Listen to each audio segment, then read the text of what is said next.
Bonjour tout le monde, je reviens avec une vidéo qui aura, je l'espère, le mérite d'être claire et relativement courte parce que je veux pas faire quelque chose de trop long. Je vous le dis d'ores et déjà, évidemment, je me dois de faire une forme de disclaimer dans l'intro, à savoir que je n'ai absolument pas la vérité universelle. Je vous parle uniquement de mon expérience en tant que personne, c'est-à-dire mon expérience individuelle, ainsi que l'expérience que j'ai pu aussi développer au fil de ma pratique avec du coup mes clients et clientes, et aussi des informations et des échanges que j'ai pu entretenir avec des personnes qui sont dans le milieu aussi des pratiques énergétiques, de la taromancie et de l'ésotérisme. Donc voilà, ne prenez pas ce que je raconte pour argent comptant. Comme toujours, n'oubliez pas de garder votre sens critique et de questionner ce que l'on vous raconte avant d'y adhérer pleinement et de remettre en question aussi certaines de vos croyances peut-être. Voilà, si vous avez peut-être besoin, comme on a tous parfois besoin d'une mise à jour du système, voilà. Donc voilà, prenez ce qui vous parle, laissez le reste. L'idée de cette vidéo n'est pas du tout, n'a pas pour but de nourrir une forme, voilà, on va dire, de nourrir une partie de vous peut-être qui pourrait être dans l'inquiétude par rapport à ça. L'idée n'est pas d'être dans un discours, c'est ça, anxiogène au possible, pas du tout. Je vais essayer de vous donner vraiment des axes et surtout des clés pour comprendre mieux. En fait, je pense que toute peur vient d'une manque de clarté par rapport à aussi un manque d'information. On va pas se mentir sur le sujet, parce que dès qu'on touche à des choses comme ça, ce ne sont pas des sujets qui sont abordés généralement dans la vie quotidienne. La seule, on peut dire, version de l'histoire qu'on peut trouver, c'est plutôt du côté des religions, qui a tendance quand même à beaucoup voilà, catégoriser, et aussi justement à donner une forme d'état des lieux, mais sans nous donner vraiment aussi de solutions et de choses à mettre en pratique pour pouvoir se protéger de ces choses-là. Donc voilà, j'ajoute juste ma petite pierre à l'édifice pour parler de ce sujet, puisque c'est aussi quelque chose que je peux aussi aborder et traiter dans les accompagnements privés, notamment si vous le souhaitez dans les diagnostics, où je peux faire le bilan entre guillemets et l'état des lieux complet de votre état au niveau subtil et énergétique, pour voir s'il y a des soucis ou pas. Évidemment, voilà, je parle de moi parce que c'est ma chaîne évidemment, donc je vais plutôt promouvoir ce que moi je propose, mais évidemment si vous avez quelqu'un dans votre région ou qu'on vous recommande une personne et que vous êtes inspiré et que vous avez envie d'y aller, allez-y, suivez votre intuition et voyez ce qui se passe. La première chose dont je voulais parler par rapport à cette notion justement comme c'est indiqué dans le titre, de mauvais œil, on va dire de mauvais karma aussi qu'on pourrait avoir peut-être hérité aussi de vie antérieure, ce genre de choses. Voilà, comment on appelle ça, ouais, les envoûtements, le mauvais œil, voilà, les gens qui font de la magie noire, des pratiques, des travaux occultes, des choses comme ça. Alors déjà, ce qu'il faut démystifier, c'est le fait que ça n'existe pas. Alors oui, bien sûr que ça existe. Et justement, ce qui est assez ironique et paradoxal, c'est que c'est le genre de choses auxquelles on a du mal à croire jusqu'à ce que ça nous arrive. Voilà. Donc si vous êtes là par curiosité et que vous êtes très sceptique par rapport à ce genre de choses, voilà, je pense que ça ne peut être que par entre guillemets l'expérience, ou justement le fait d'être confronté à ça, que vous pourrez peut-être changer votre avis sur la question. Mais je sais qu'avant que ça ne m'arrive personnellement ce genre de choses, parce que évidemment j'ai été sujette à ces problèmes-là, d'autant plus de par le fait que j'exerce pardon, quand même, dans un domaine très spécifique qui est quand même bien, on est bien dans le thème, et qu'en plus j'ai une chaîne YouTube, ce qui veut dire que quand même je suis plus exposée que monsieur ou madame Martin, voilà, qui n'a pas de visibilité, on va dire, sur l'extérieur à travers par exemple les réseaux sociaux ou YouTube. Donc évidemment, mais de choix, hein, évidemment, sachez-le, plus vous vous exposez entre guillemets sur les réseaux sociaux, et plus vous avez une forme de notoriété, soit dans votre domaine, soit voilà, auprès de personnes dans votre cercle de professionnel ou personnel, évidemment, le plus on décuple les chances de pouvoir être sujet et cible de personnes un peu malveillantes, ou voire vraiment malveillantes, qui pourraient vouloir en fait vous nuire. Généralement, alors là, c'est assez basique, mais généralement c'est de la jalousie, hein. Ce sont des des choses que l'on fait pour nuire à autrui, et c'est souvent, on va dire que le carburant de ça, l'énergie de fond des personnes qui font ce genre de choses, c'est la jalousie, et probablement aussi peut-être un complexe d'infériorité. Après, je ne vais pas faire de la psychologie de comptoir, mais en tout cas, évidemment que ça existe. Au niveau des différentes choses, variations, on va dire, mais au final, c'est toujours la même chose. Pour moi, c'est envoyer des mauvaises intentions, c'est en fait faire de la magie noire. Et le plus étonnant dans l'histoire, c'est qu'en fait, la plupart des gens, on a tous en fait les capacités de faire le bon comme le mal, on va dire, d'être dans l'ombre comme dans la lumière. Mais ce que les gens ne comprennent pas, c'est qu'on pense que la magie, j'ai l'impression dans l'inconscient collectif, la magie, je vous dis magie, je pense que vous devez penser soit Harry Potter, soit Seigneur des Anneaux, ou soit magie, vous devez peut-être penser fée clochette, ce genre de choses. Et si je vous dis magie noire, vous allez probablement voir le mage noir avec sa grande barbe, ou quelque chose de cet ordre, ou une sorcière avec un gros nez crochu. Le truc, c'est que ça, c'est vraiment, ce sont que des clichés, mais en réalité, il y a des gens qui sont vraiment très très forts, très très forts et qui ont un pouvoir de nuisance assez énorme et qui ne s'en rendent même pas compte parce qu'en fait, dans la pratique ésotérique plutôt du coup là au niveau magie, sorcellerie, la plupart de toute façon des bases de travail, outre les rituels et patati et patata, où en fait avec très peu de choses à vrai dire, je vais aussi en profiter pour un peu briser des tabous si vous inquiétez, ou si vous vous posez la question, mais franchement vous allez au supermarché de votre ville, je pense, dans une grande surface à peu près d'une taille normale, raisonnable, vous pouvez trouver absolument tous les ingrédients pour pouvoir commencer à faire des travaux occultes, sachez-le. S'il n'y a pas besoin, comme on dit dans le temps ou dans certains ouvrages anciens, de pattes de corbeau ou de jeux que sais-je. On est dans une époque en plus où on peut avoir des accès à des ressources ésotériques sur internet. Donc sachez que tout le monde peut faire sa petite cuisine dans son coin. Et ce qui peut être très dangereux, c'est des gens qui jouent à ça mais qui ne savent pas ce qu'ils font. Donc déjà, faut savoir, mais j'y viendrai plus tard au niveau des différents calibres, au niveau de la nuisance.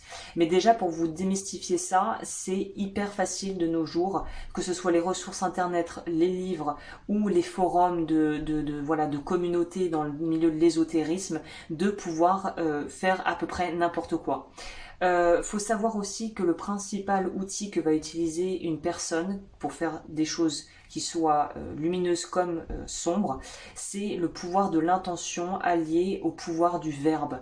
On en parle dans la Bible, on en parle dans beaucoup de religions, c'est la base de tout, le verbe, la parole. C'est ça, les bases ésotériques quand on est dans la magie, sorcellerie, ça va être en anglais on dit spells, comme tu dis ça en français. On pourrait dire oui de formules magiques, alors que ça soit magie noire ou magie blanche, ça reste une forme, un outil de la magie. Donc en gros, c'est avec des mots qu'on va faire préférablement des choses qui riment. Alors il faut savoir, petite parenthèse, qu'on faisait des choses qui riment, en fait c'est parce qu'à l'époque où tout le monde n'avait pas accès justement à l'éducation, et à l'époque où lire et écrire était un luxe presque, un luxe presque, un privilège réservé aux riches et aux puissants et aux bourgeois, dans les campagnes, ce qui était plus facile, une façon mémotechnique de mémoriser des informations était en fait de faire soit des chansons, soit des poèmes du coup, qui sont aussi ce qu'on utilise encore à l'heure actuelle. Beaucoup de chansons sont faites de rimes, que ça soit le rap ou les musiques un peu plus, on va dire, traditionnelles. Donc ça va être des rimes, des choses qui riment. Donc voilà, la base déjà, c'est le verbe, et si vous poussez dans l'occulte, ça va généralement être des espèces de formules qui riment. Pas forcément, mais généralement c'est ça.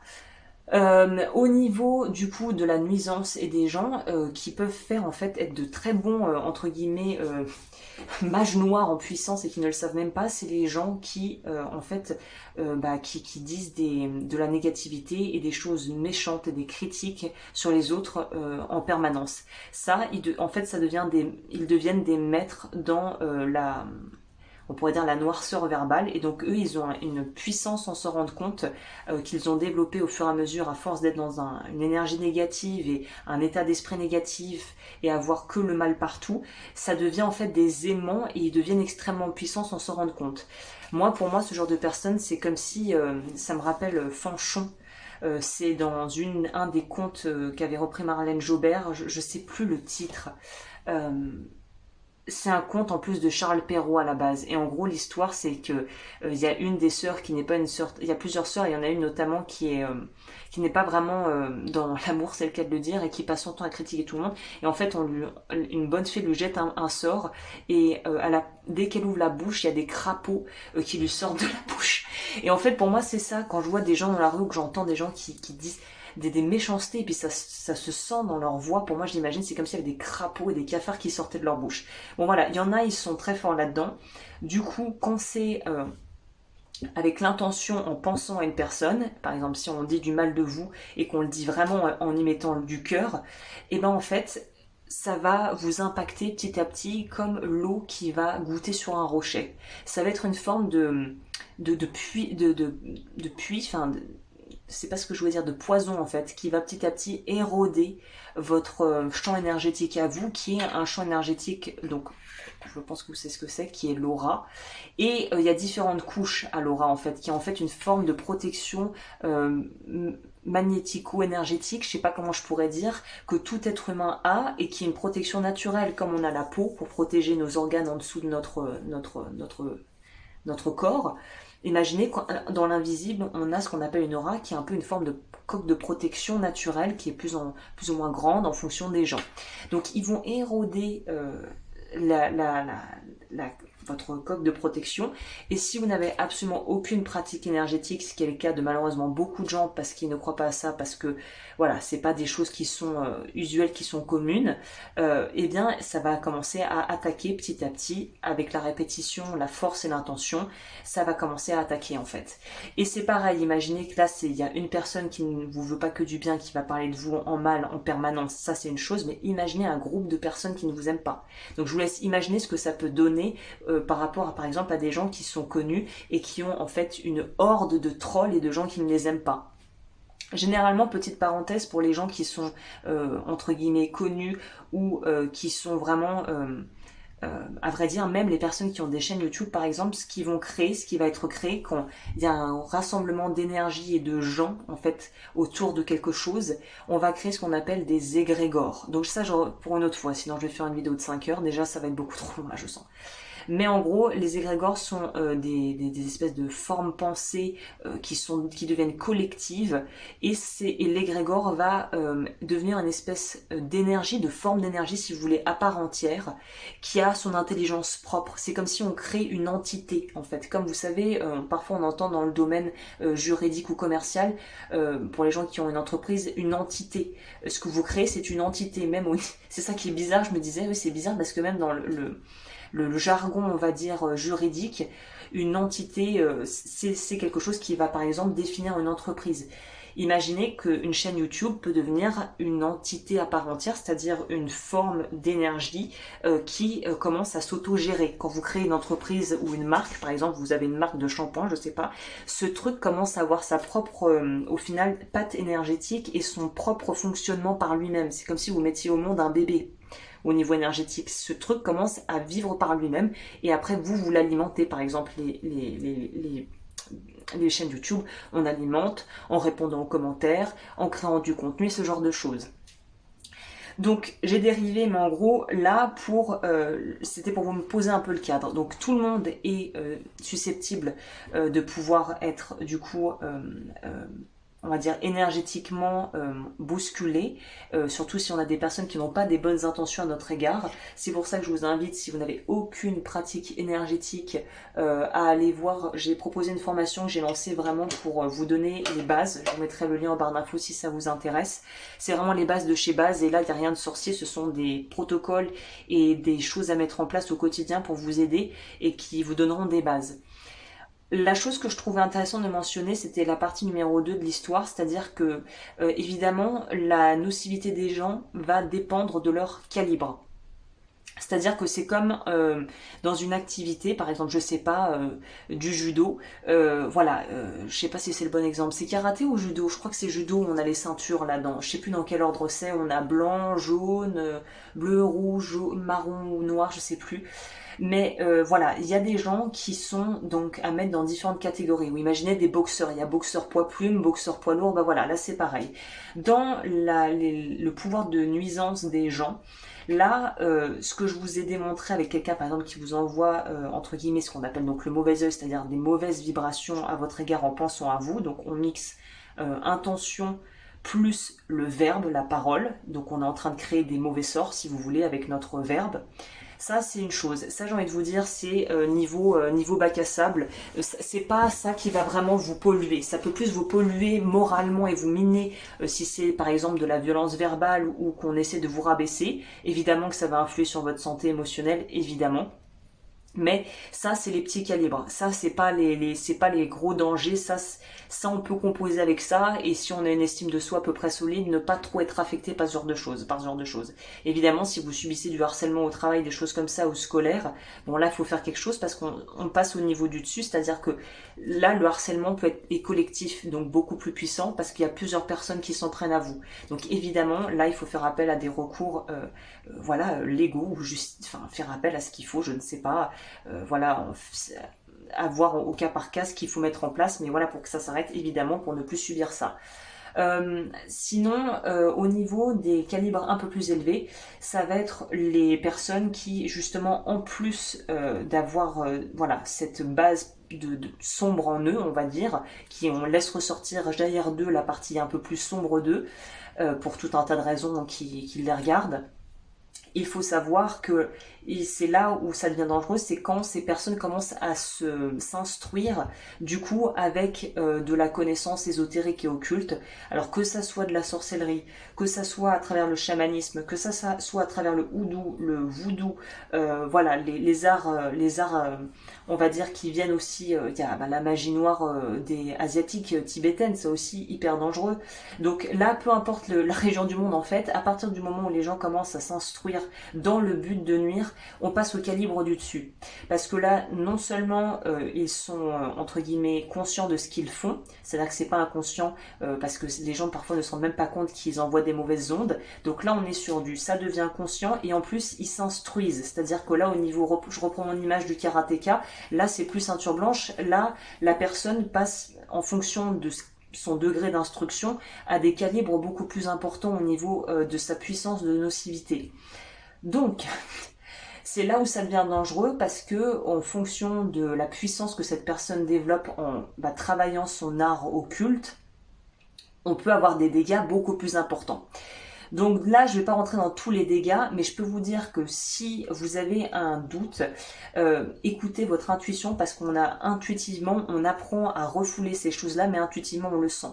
Par exemple, moi, quand il y a des choses qui commencent à tourner par rond, j'ai une sorte d'intuition. Vous savez, quelque chose d'assez léger, mais il y a un petit truc en moi qui se dit, il y a un truc qui va pas, qui tourne pas rond. Et généralement, en plus de ça, vous allez avoir des symptômes dans votre vie qui vont refléter cette espèce de déséquilibre que vous êtes en train de vivre à l'intérieur de par une perturbation en fait qui vient de l'extérieur. Donc vous allez avoir peut-être des soucis, une espèce de grappe de problèmes où vous dites non mais c'est pas possible, on m'a fait quelque chose. Voilà, généralement si tout va bien et tout d'un coup vous avez énormément de choses qui commencent à aller mal, j'ai envie de vous dire que c'est peut-être un début de réponse, un indicateur. Après encore une fois, il faut prendre au cas par cas. Faites pas de généralité, je ne peux pas voilà vous dire que c'est vrai à 100%, mais faut savoir que si tout roule et puis que tout d'un coup les choses commencent à vraiment partir en cacahuète, bon là faut quand même se poser des questions. Alors après ça, évidemment je reviens sur ce que je disais, moi je propose mes diagnostics pour aider, donc si ça vous intéresse n'hésitez pas. Et pour revenir au niveau des différents calibres, donc il faut savoir que voilà, en fonction de ce qu'on a en face, voilà, on va avoir plus ou moins les ressources pour gérer ça ou pas. Et la partie super intéressante et super importante dont je voulais parler, je pense que ça sera la partie du coup pour clôturer tout ça et que vous compreniez en fait tout. Là, le but de cette vidéo, j'aurais peut-être dû le dire au début, c'est pas de vous donner des outils pratiques pour vous défendre, mais c'est plutôt de vous expliquer déjà, de démystifier un peu tout ce sujet en fait. Ça serait trop facile si, au final, parce que la plupart du temps, la première réflexion qu'on se fait quand on se rend compte qu'on subit ça, c'est mais pourquoi moi? C'est-à-dire qu'on se dit qu'il y a une forme d'injustice qui remonte évidemment, on se dit mais pourquoi moi? Qu'est-ce que j'ai fait? Alors, qu'est-ce qui se passe ici? Soit vous avez effectivement fait des choses peut-être pas très réglo durant cette vie en tout cas, et vous avez un retour de bâton de la vie pour vous apprendre une leçon, possibilité numéro 1. Soit, cas le plus courant, c'est qu'en fait, ce qu'on vous devez comprendre, c'est que notre âme, alors là en fonction de si on croit à la réincarnation ou pas, j'ai envie de vous dire que de façon très pragmatique, on vient bien de quelque part. Notre ADN, il vient de nos parents, ou de nos parents biologiques si on a été adopté, mais en tout cas, on va hériter, on a un bagage dont on hérite au niveau génétique et cellulaire qui vient de notre lignée familiale. Donc, et vu que la science moderne est surtout au niveau de tout ce qui va être l'épigénétique, de plus en plus les scientifiques sont en train de pouvoir démontrer et on commence à être beaucoup plus ouvert à cette idée qu'effectivement les traumatismes vont impacter les gènes, nos croyances vont impacter nos gènes, notre environnement va impacter nos gènes et qu'au final tout est entre guillemets engrammé en nous, dans nos cellules. Et il y a un très bon livre d'ailleurs à ce sujet, c'est La biologie des croyances du docteur Bruce Lipton. Je vous mettrai un lien, vous pouvez aussi trouver des vidéos, des interviews qu'il peut donner sur YouTube qui sont traduites pour la plupart en français, c'est une très bonne entrée en matière.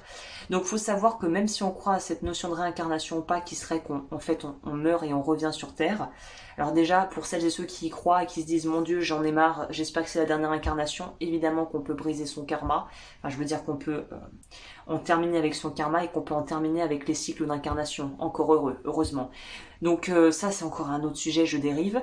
Mais donc en gros, si vous êtes un petit peu sceptique ou résistant à l'idée de la réincarnation, de toute façon, de façon biologique, c'est prouvé, on va hériter des choses de nos parents, un bagage de nos parents et de notre lignée familiale, de nos lignées familiales. À partir de là, il faut savoir que si on hérite d'informations que nos parents nous ont transmises, comme si leur ordinateur, leur cerveau et leur corps, en fait, c'était une clé USB qui branchait en nous et on télécharge leurs informations. Là-dedans, il n'y a pas que du joli, quoi. C'est-à-dire que on est humain, on fait tous des erreurs, et puis en fonction de l'environnement dans lequel on grandit, par exemple parents alcooliques ou drogués, bon bah voilà, déjà là on part avec quelque chose qui est pas vraiment dans la lumière, on va dire, donc on va hériter un peu, malgré nous, de certaines choses. Ça, dans les aspects donc du programme, on va dire, dont on hérite, qui ne sont pas positifs, on appelle ça les parcelles d'ombre. Ça, j'ai appris ça récemment, Maître Yoda, s'il passe par là, je vous embrasse, qui m'a un peu expliqué le topo. Les parcelles d'ombre, ce sont en fait comme des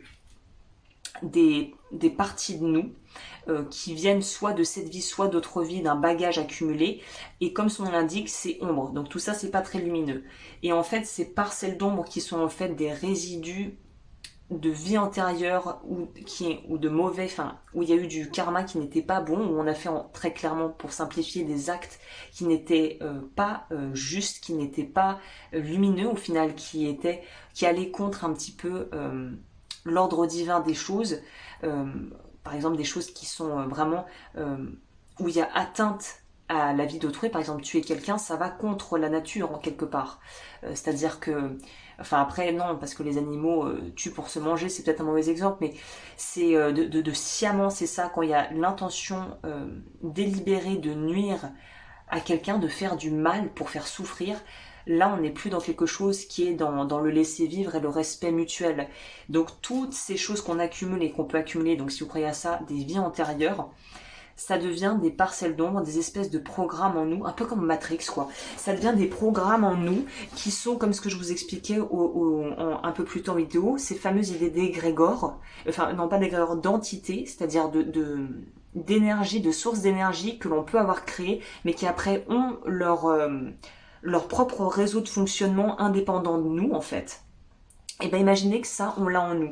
Donc quand on crée des actes, ou on fait des actes, et que ça s'accumule peut-être avec l'accumulation des vies, si on croit à ça, ça va avoir une intelligence propre, ce truc, en fait. Et le problème avec les parcelles d'ombre, c'est qu'il y a des parcelles d'ombre récalcitrantes. Ce qui fait qu'il y a des parties de nous, même si c'est pas des choses conscientes qu'on a choisies dans cette vie, qui elles sont très bien dans le dark, qui veulent rester dans le dark et qui ne veulent pas en bouger et qui sont heureuses là où elles sont. Et celle-là, on ne peut pas vraiment y toucher, en tout cas pas de ce que j'ai compris, mais on peut travailler quand même sur une grosse partie des parcelles d'ombre qui, elles, sont transmutables en lumière et donc qui sont entre guillemets transmutables pour se libérer de tout le poids de ce que ça nous fait peser en nous. Pourquoi je vous parle des parcelles d'ombre? Les parcelles d'ombre, imaginez que ce sont comme des aimants qu'on a à l'intérieur. Qu'est-ce que c'est un aimant? Un aimant, c'est quelque chose qui attire une force similaire. Avec l'énergie, ça va attirer une énergie similaire. Si on a des parcelles d'ombre où on a peut-être été dans une autre vie un grand sorcier, mais un gros calibre, ceinture noire de magie noire, on a encore ce résidu en nous. C'est-à-dire qu'on peut encore être une porte ouverte pour ce genre d'énergie. Et on en revient à la loi universelle de... Là, c'est pas vraiment de causalité, mais où c'est un fait, on va être attiré par ce que l'on vibre. Si quelque chose en nous vibre très bas, évidemment qu'on va pouvoir l'attirer. Même si il n'y a pas une question de justice ou d'injustice, il y a une question d'être entre guillemets sur la fréquence qui va nous faire attirer ce que l'on vibre, même si c'est pas conscient. Et ce qui est très intéressant, c'est que par exemple, il y a des personnes que j'ai pu avoir voilà en accompagnement, et c'est marrant parce que j'en parlais avec Maître Yoda, lui aussi ça lui arrive. Maître Yoda, c'est mon énergéticien, pour celles et ceux qui se demanderaient. Et en fait, il y a des gens qui ont en eux en fait une partie d'eux qui fait partie en fait, je pense, je suppose, de leur parcelle d'ombre, qui ne veut pas que ça aille mieux. Donc ils vont se perdre, ils vont pas trouver le chemin pour aller au cabinet. Moi ça m'arrive, ils n'arrivent pas à payer, j'arrive pas à envoyer les audios. Des fois il y a des blocages, je me dis, ah, il y a un truc ici. Et donc c'est pour ça que parfois vous pouvez avoir des grosses, sans vous en rendre compte, des gros blocages et je sais pas, vous prenez rendez-vous pour voir un thérapeute ou un psychothérapeute, je sais pas, et puis vous savez pas pourquoi, mais à chaque fois vous loupez le rendez-vous. Alors, deux possibilités ici. Là, c'est peut-être que c'est pas la bonne personne pour vous, l'univers vous envoie un signe, ou c'est, oui, il y a un travail à faire, mais une partie de vous ne veut pas faire le travail. Vous voyez, une espèce de résistance intérieure. Ça, c'est parcelle d'ombre. Donc, en gros, pour pouvoir se libérer, si je peux vous donner un axe de réflexion sur tout ça, pour se libérer des parcelles d'âme, c'est travailler, alors ça se fait en énergétique, en accompagnement, moi je commence à m'y atteler, mais voilà, c'est encore au balbutiement, je peux pas vous proposer un truc vraiment complet, donc moi je peux faire nettoyer votre karma individuel et travailler sur une partie de ça, mais ça c'est quelque chose qui doit se faire à titre individuel, c'est-à-dire que là il y a un gros travail d'introspection qui doit être fourni et qui ne peut être fourni que par vous-même. On peut être accompagné, mais quand même la grosse partie du boulot ça nous revient, c'est-à-dire à consciemment choisir en fait. Et aussi être, c'est tout un package parce que c'est aussi être capable de pardonner à ceux qui nous ont fait du mal, ça c'est souvent très difficile, à demander pardon aussi aux personnes qu'on aurait pu faire souffrir, et aussi à accepter qu'il y a une partie en nous, d'ombre, qu'il faut accueillir sans jugement. Donc c'est quand même quelque chose qui demande une certaine forme d'auto-compassion pour pouvoir arriver déjà à rentrer en contact avec cette partie de nous, à accepter que temporairement certaines parties de nous ne veulent pas changer, ils sont très bien comme ça, et travailler sur ce que nous on peut faire. Donc plus vous allez être dans des actes qui sont dans la compassion et dans le don, et l'amour, quelque part l'amour inconditionnel, le plus vous allez vous alléger. Donc c'est surtout au niveau des actions que vous pouvez poser qui sont finalement dans une forme de générosité d'âme qui vont beaucoup aider. Donc c'est vraiment des choses très simples que vous pouvez mettre en place. Passer du temps avec des personnes, donner de votre temps, donner aussi parfois de votre argent, tendre la main à des personnes parfois. Autoriser aussi à ce qu'on vous tende la main, c'est aussi une façon de pouvoir être dans le don aussi et l'échange. Et après, il y a vraiment un travail à faire au niveau personnel, au niveau énergétique, mais là, c'est déjà ça requiert des connaissances et on va dire au niveau énergétique qui sont déjà où il faudra un peu de pratique. Mais dans la globalité, si vous voulez vraiment ne plus être un aimant et un écho de résonance avec des choses négatives et qui pourraient potentiellement vous attirer du coup des conséquences et des gens négatifs dans votre vie, c'est de travailler sur vous. Plus vous travaillez sur les causes profondes de vos blessures vraiment intimes, personnelles, et vos souffrances émotionnelles, le plus vous libérez. Parce que si vous y regardez bien, la plupart de nos souffrances et de nos blocages, et même voilà, de nos troubles qu'on peut avoir, ce sont que des échos, une caisse de résonance d'une souffrance généralement ou de blessures et de traumas qui datent de l'enfance et de la petite enfance. On revient toujours au final à l'enfance en psychologie. En plus, c'est quelque chose, c'est un domaine dont on parle beaucoup, notamment avec l'approche jungienne de l'enfant intérieur. Mais en fait, voilà, c'est l'enfant intérieur. On pourrait dire que c'est la partie de nous blessée qui a besoin d'être écoutée déjà et d'être rassurée. C'est la plus grosse partie du job. C'est intéressant parce que je vous partage du coup des réflexions que j'ai pu avoir aussi par rapport à cette notion de, pour pouvoir entre guillemets donc guérir entre guillemets cette partie de nous, ou accompagner plutôt vers la guérison cette partie de nous qui est encore en souffrance et du coup qui attire par écho, caisse de résonance, des situations souffrantes ou des gens qui vont pouvoir interférer dans nos vies, c'est de réaliser au final, et ça a été une grosse prise de conscience pour moi, les trois entre guillemets bases qui vont briser l'illusion. C'est que quand on est enfant, quand on est bébé, le temps n'existe pas en fait. Donc c'est de briser cette illusion de l'éternité qu'ont l'enfant, c'est-à-dire qu'un enfant ou un petit enfant en bas âge, quand il souffre, le bébé, quand il s'il a un moment où je sais pas, il a faim et qu'il se met à pleurer, pour lui, le fait d'avoir faim et d'être du coup en manque, en souffrance du fait d'avoir faim, un bébé et un enfant jusqu'à un certain âge n'ont pas de notion du temps, c'est-à-dire que pour eux c'est comme s'il allait souffrir de sa faim pour l'éternité. Je vous laisse imaginer comment on peut se ressentir.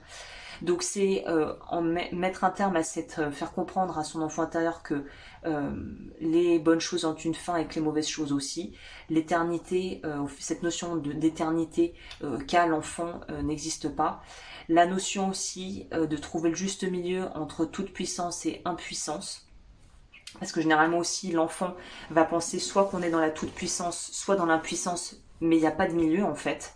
Donc c'est trouver le juste milieu entre les deux, en étant justement dans son pouvoir personnel, sans tomber dans des extrêmes. Et cette notion de comprendre qu'on doit être, ou en tout cas essayer de se calquer sur un modèle d'interdépendance qui n'est ni dans la codépendance, qui est du coup lié à l'impuissance, ni dans l'indépendance, qui est liée là du coup à la surpuissance, où j'ai besoin de personne, je peux tout faire tout seul, je suis tout puissant. Donc il y a l'interdépendance, c'est ce qu'il faut viser, et c'est ce qui peut aider la partie en nous encore blessée à comprendre qu'en fait il faut trouver un juste équilibre en fait entre donner, recevoir, pouvoir se débrouiller seul et pouvoir aussi dépendre du système dans lequel on vit sans pour autant en devenir esclave. Et voilà, donc là c'est tout un gros raisonnement. Je vous donne que des clés de lecture, mais en gros pour résumer ce que je vous raconte, si vous voulez éviter et travailler sur vous pour pouvoir vraiment vous alléger au niveau karmique et au niveau énergétique, ça va être de pouvoir travailler sur les parcelles d'ombre et de pouvoir les nettoyer, les purifier. Et ça peut prendre des années, parce qu'en fait on peut connaître, donc ça aussi je vous propose maintenant dans les diagnostics, j'ai rajouté ça récemment, on peut connaître le pourcentage de nos parcelles d'ombre. On peut savoir combien pour cent, 10%, 20%, 30%, évidemment, plus on en a, plus on va être naturellement, au final, un aimant à ce qui va être sombre, dark et pas forcément très rigolo. Donc voilà, c'est quelque chose évidemment qui se travaille, on peut descendre à des niveaux vraiment, vraiment bas. Et moins vous serez justement attaché avec ces parcelles, le moins vous serez en résonance avec ça, évidemment. Pour celles et ceux qui sont encore là, bah écoutez, merci de m'avoir écouté parce que... Merci d'être toujours là parce que je vous en ai collé quand même pour 20 minutes quand même. Mais je trouve que c'est un sujet important et je trouve qu'on n'en parle pas assez. Donc il n'y a rien d'irrémédiable, rien n'est marqué dans le marbre, et c'est pas parce que vous avez eu une vie peut-être où vous n'avez pas été très lumineux, que vous avez fait peut-être des choses qui étaient répréhensibles. Je sais pas, je pense à quelqu'un qui va en prison, qui tombe pour je sais pas, pour homicide, ou je sais pas moi, des choses qui sont vraiment répréhensibles, en tout cas aux yeux de la loi, et aussi au niveau du coup de la loi divine, c'est-à-dire que voilà, vous avez ôté délibérément la vie à autrui. Ça veut pas dire que vous allez rester, qu'il faut mea culpa, mea maxima culpa pour le restant de vos jours, mais c'est de se dire, ok, jusqu'à présent j'ai fonctionné comme ça, Maintenant, est-ce que je choisis un autre mode de fonctionnement et que je pars sur d'autres bases? Pareil, si vous avez tendance, ne vous flagellez pas si vous reconnaissez dans la caractéristique, dans l'énoncé que j'ai fait par rapport à cette notion de dire du mal des autres et d'être ah, gna, gna, et elle, ta vie, gna, gna, où vous avez des crapauds qui vous sortent de la bouche, bah, c'est d'en prendre conscience et de décider qu'autre chose sorte de votre bouche en fait. Donc tout est une question de faire des choix et de faire les choix qui vous paraissent les plus adéquats avec ceux vers quoi vous voulez aller en fait. C'est-à-dire que si on a envie de perdre, je sais pas, du poids, on sait qu'on va pas aller manger McDo et on va pas manger des sucreries toute la journée. Là, c'est pareil, c'est du même ordre. C'est choisir le cap et s'y tenir et mettre en place ce qu'il faut pour changer la donne. Donc voilà, j'espère avoir été assez claire. Voilà, rien n'est gravé dans le marbre, on peut tout changer, mais ça doit venir d'une envie véritable, d'un vrai profond envie de changement, et c'est une démarche qui est individuelle et extrêmement personnelle, que vous devez faire déjà à votre niveau pour vous, et après évidemment on peut vous accompagner, mais ça doit venir, l'envie et l'intention doivent d'abord venir de vous. C'est-à-dire que voilà, c'est vraiment presque une approche dans la façon de concevoir sa vie en fait. Donc voilà, bah écoutez, je crois que je vous ai tout dit. J'ai l'impression que j'oublie quelque chose, mais c'est tellement vaste comme sujet. Pour ce qui est des protections plus pratiques, on va dire, peut-être que je ferai une autre vidéo. Mais en tout cas, voilà, pour que vous compreniez ah oui, c'est ça. Si vous voulez un film qui montre en image très bien ce que c'est Parcelles d'ombre. C'est un magnifique film Pixar, c'est Soul, S-O-U-L, je crois que j'en ai déjà parlé. Soul, je crois que c'est sorti en 2021 ou en 2020. La version française, vous pouvez la voir, le doublage est très bon. Et en fait, il y a un passage dans Soul où justement la petite âme qui cherche sa voie va se retrouver dans je veux pas tout vous spoiler, mais va se retrouver dans ce que moi, la façon dont j'envisage le monde oui c'est ça, le terrain de parcelles d'ombre en fait. Le monde où résident toutes vos parcelles d'ombre. Et vous verrez que les ombres, les parcelles récalcitrantes, celles qui ne veulent pas changer, on peut les retrouver dans le film à un moment. Vous comprendrez ce que je veux dire quand vous verrez ce film. Donc rien n'est inéluctable, tout peut être modifié, mais ça doit venir d'une intention véritable, profonde.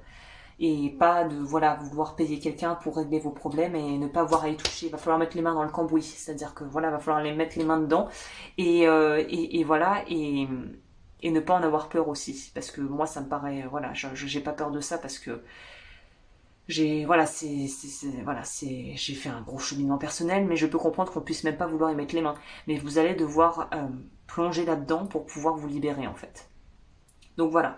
Écoutez, j'ai fait très long, je m'arrête là. N'hésitez pas si vous avez des questions, des envies de sujets que je traiterai ou que je pourrais traiter, n'hésitez pas. Et sur ce, bah écoutez, je vous souhaite une très très belle continuation. N'hésitez pas à liker, à vous abonner. C'est un peu perché comme discours, je sais pas si c'est quelque chose qui va être très bien reçu par tout le monde. Donc voilà, je vous donne un axe de lecture, vous prenez ce qui vous parle, vous lâchez ce qui vous parle pas. Et sur ce, bah, je vous retrouve très vite pour de nouvelles vidéos sur ma chaîne et je vous remercie de votre déjà bienveillance, c'est vrai, j'en profite pour les personnes qui me suivent depuis longtemps et qui sont vraiment super. Et puis bah je vous dis à bientôt.